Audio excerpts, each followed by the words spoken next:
The measurements exist, 7 creatures, decades of marine biologists calling it impossible. For over a century, researchers knew the deep sea held large animals. But when submersibles started filming at 3,000 feet in the 1960s, the sizes didn't make sense. A jellyfish with arms longer than a house, a squid built like a bus, and a worm with no mouth that still grows 8 feet. When biologists calculated the oxygen requirements, the numbers said these animals couldn't exist. The pressure should have limited growth, the food supply shouldn't support it, and the largest one. Stay until number 1.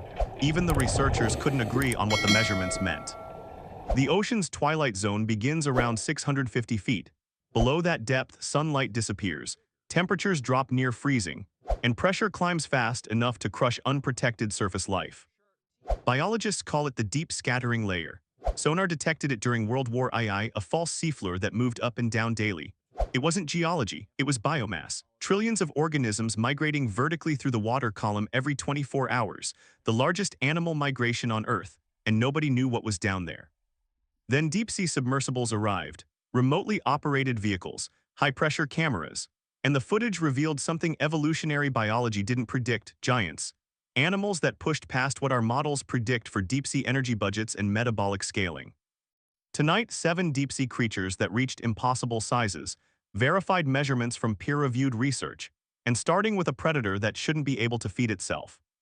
Giant isopods look like pill bugs, the same body plan, the same segmented exoskeleton, the same scavenging lifestyle. But while a terrestrial pill bug measures half an inch, a giant isopod reaches 16 inches long and weighs up to 4 pounds.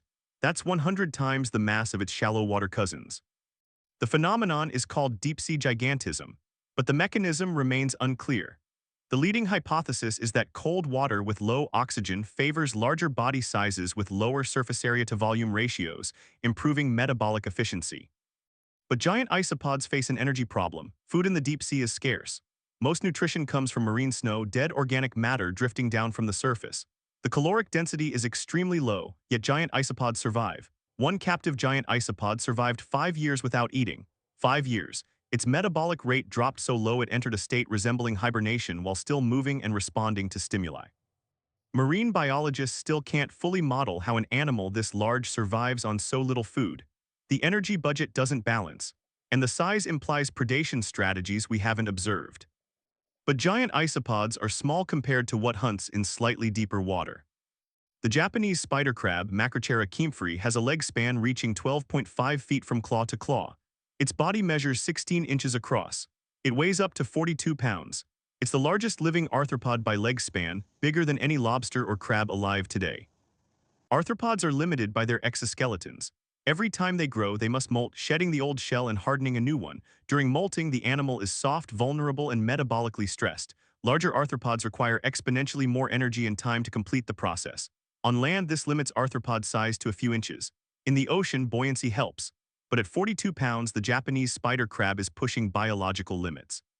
Research published in the Journal of Crustacean Biology in 2011 by Dr. Toru Naruse found that adult spider crabs molt less frequently than smaller species, sometimes only once every few years. This reduces the metabolic cost but limits growth rate. Yet the crabs still reach enormous sizes. The size presents another problem: oxygen. They rely on gills and an open circulatory system that becomes harder to scale at extreme size. At this size, gill diffusion becomes inefficient. The crab's tissues should experience hypoxia, oxygen starvation, but they don't. Somehow, the spider crab's gill surface area and metabolic regulation allow it to function at sizes that should be physiologically impossible for an arthropod. But crabs are solid. Some deep-sea giants are almost entirely gelatinous. The giant phantom jellyfish, Stygiomjusa gigantea, has a bell reaching over 3 feet in diameter and 4 ribbon-like arms extending up to 30 feet. It's one of the largest jellyfish species and lives exclusively in the deep sea, where it's rarely seen. Fewer than 120 sightings have been documented in over a century. Jellyfish are 95% water. They have no brain, no heart, no blood, no bones. Their bodies are gelatinous mesoglea, a collagen-based matrix that provides structure. This makes them extremely efficient in terms of energy. A jellyfish requires almost no metabolic energy to maintain its body compared to a fish or mammal of equivalent size. But the size raises a question: how do they coordinate movement? A 30-foot animal with no centralized nervous system shouldn't be able to move in a coordinated way. Yet giant phantom jellyfish swim, hunt, and respond to stimuli. Jellyfish use a diffuse nerve net, a decentralized network of neurons distributed throughout the body. Signals propagate through the network without a central brain. It's a distributed control system, but at 30+ feet the signal delay should be prohibitive. The arms at the far end should lag seconds behind the bell, yet the animal functions. In 2021, researchers with the Monterey Bay Aquarium Research Institute filmed a giant phantom jellyfish at 3,200 feet. The footage showed the jellyfish moving gracefully, arms trailing in coordinated waves. The mechanism remains poorly understood. But jellyfish are passive drifters. Some deep-sea giants are active hunters. Giant grenadiers, also called rattles, are among the most common deep-sea fish below 3,000 feet. They can reach 5 feet in length and weigh up to 50 pounds. They have large heads, tapering bodies, and long whip-like tails. And they live in one of the most nutrient-poor environments on Earth. At 6,000 feet, food is scarce.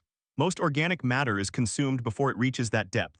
The few food sources are whale falls, dead whales that sink to the seafloor, and occasional carcasses from above.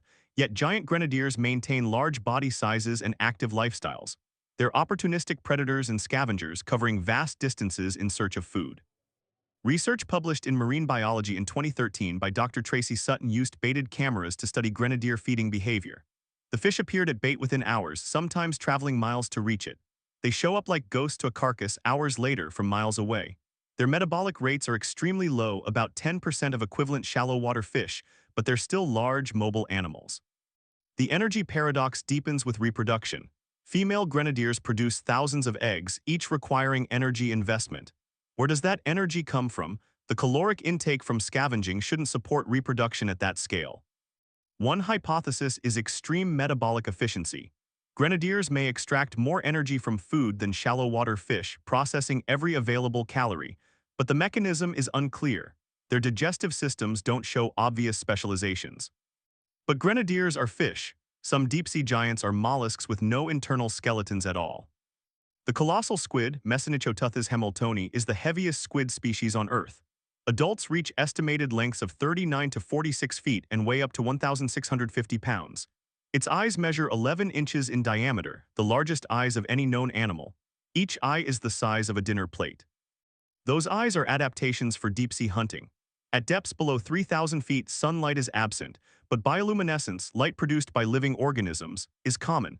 Many deep-sea creatures generate light to communicate, attract prey, or confuse predators. The colossal squid's enormous eyes can detect faint bioluminescent flashes from hundreds of feet away. But large eyes present a problem. They require enormous energy to grow and maintain. The retina alone contains millions of photoreceptor cells, each requiring metabolic support. And the eyes are only part of the squid's extreme anatomy. It has the largest beak of any squid, powerful tentacles with rotating hooks, and a body mass that exceeds most deep-sea predators. We have specimens, but not enough observations of how it actually feeds. Feeding at depth is difficult, prey density is low, energy expenditure is high. How does a squid this large find enough food to grow those eyes, that beak, and that body? The answer may lie in ambush predation. Unlike the fast-swimming giant squid, the colossal squid likely hangs motionless in the water column, waiting for prey to pass. This reduces energy costs, but it doesn't explain the growth rate. And colossal squid aren't even the longest cephalopods. The giant squid, Architeuthis dux, reaches lengths of up to 43 feet from mantle to tentacle tip. It weighs up to 600 pounds. For centuries, giant squid were known only from beach strandings and specimens found in sperm whale stomachs. No one had seen one alive in its natural habitat.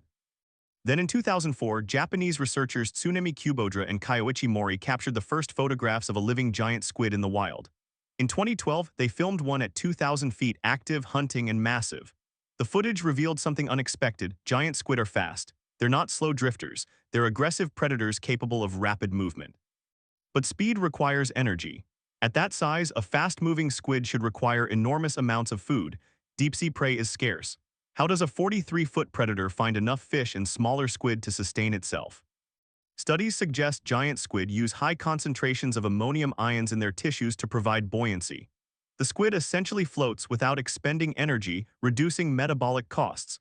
But movement still requires muscle contraction, which requires energy. Another mystery, giant squid have the largest nerve fibers of any animal, up to 1 millimeter in diameter. These giant axons conduct signals faster than standard neurons, allowing rapid responses. But building and maintaining such large neurons is metabolically expensive. The energy budget still doesn't balance. But even giant squid aren't the strangest deep-sea size record. Number 1. The giant tube worm Rifsha pachyptilla. It reaches lengths of 8 feet and diameters of 2 inches. It lives at hydrothermal vents on the deep-sea floor where superheated water erupts from cracks in the Earth's crust, and it has no mouth, no stomach, no digestive system at all. Giant tube worms survive through chemosynthesis. Inside their bodies, they host billions of bacteria that convert toxic hydrogen sulfide from the vent water into energy. The worm absorbs this energy and uses it to grow. It's a symbiotic relationship. The worm provides the bacteria with hydrogen sulfide and carbon dioxide. The bacteria provide the worm with nutrients. But the size is extreme. An 8-foot worm with no digestive system, living in one of the most hostile environments on Earth, temperatures near the vent can exceed 700 degrees Fahrenheit, while water just inches away is near freezing. Pressure at 8,000 feet exceeds 3,500 pounds per square inch. Rifsha pachyptilla can grow incredibly fast, up to 85 centimeters per year, nearly 3 feet annually during early life. But vents are unstable. Tectonic shifts, eruptions, and changing chemistry mean these sites can collapse or relocate within years. The worms must grow fast because their habitat is temporary. The bacterial symbiosis is so efficient that the worm extracts more energy per unit of chemical input than any known animal with a digestive system. It's biological engineering at the cellular level, and it represents a completely different strategy for achieving large size, not through predation or scavenging, but through chemical partnerships with microbes. 7 creatures, 7 impossible sizes, every one verified through specimens, measurements, and photographs, every one challenging the rules of biology. Deep-sea gigantism isn't fully explained. Cold water slows metabolism. Pressure may affect growth regulation. Food scarcity may favor larger body sizes with lower surface area to volume ratios, but none of these factors alone explains a 12-foot crab, a 43-foot squid, or an 8-foot worm with no mouth. These animals represent hundreds of millions of years of evolutionary experimentation under extreme conditions. They've found ways to grow beyond the limits that constrain surface life, and every deep-sea expedition reveals new giants. In 2021, MBARI filmed the giant phantom jellyfish in stunning detail. In 2023, researchers documented tube worms at new vent sites, pushing size records even further. Which deep-sea giant shocked you most? The 8-foot worm with no digestive system, the 43-foot squid that modern cameras finally caught alive, the dinner plate-sized eyes of the colossal squid. The ocean's twilight zone remains largely unexplored.